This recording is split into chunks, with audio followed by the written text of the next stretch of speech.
3 months before the CAT, I decided that I want to do an MBA now, and that's when I frantically gave a call to the Time Center, and I told them that I haven't touched books in the past 2 years, but I have to give this year's MBA attempt.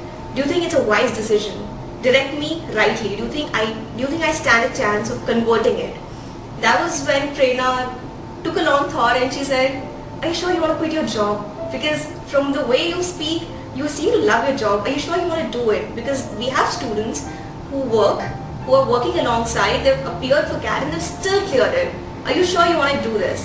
And I told her, it's just 3 months before the CAT and I know myself. I have been away from books for the past 2 years. I have to quit my job because I work around 14 to 15 hours a day.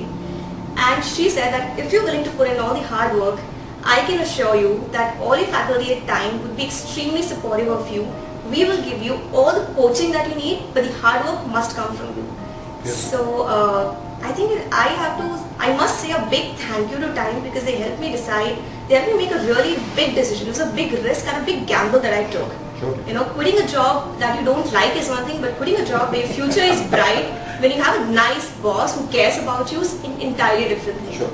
I think that was a big gamble that I took, and it sort of paid off. One thing was that I kept talking. I kept talking to my faculty and I kept talking to Prerna. I talk a lot. This is exactly what I did. Every time I had a concern, every time I would see a low score, I would call up Prerna frantically and I would tell her that, you know, I don't think I'm doing it right, and, you know, how do I set it right? I have a lot of doubts. I just started studying and there are so many doubts that I have. Prerna would always relax me and she would say, "It's okay, relax, we'll arrange a personalized one-on-one doubt session for you. We'll do whatever it is that you want." So that was an assurance that I had. I knew that I have great mentors on the way. It was just 3 months and a long walk. So the best thing was to have great mentors on the way who are willing to support you in any way that you need. One is supporting you in terms of academics, in terms of helping you study for CAT. Another one is the moral support that I really needed.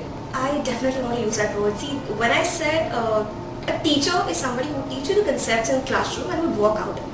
A mentor is someone who would walk into the classroom, tell you that you can do it. He is someone who would infuse a certain confidence in you and someone who would believe in you and would actually make sure that you're doing it, would help you along the way, not just in the classroom that you might spend 2 hours in the classroom. Teacher would come in for the 2 hours, be the teacher, teach you the concepts and walk out. But mentors are the people who if I can mention a few mentors, I think Ram sir, who taught us English, was one such mentor. I thoroughly enjoyed his lecture. I thoroughly enjoyed all his English classes. I know how he would always address my concerns at the end of the session, and he would always be open and willing to help me understand a few concepts if I've missed out on some. So that is how I would like to define that. Don't lose confidence in yourself. If you want to do something, take a chance. Don't lose faith in yourself. Just do it.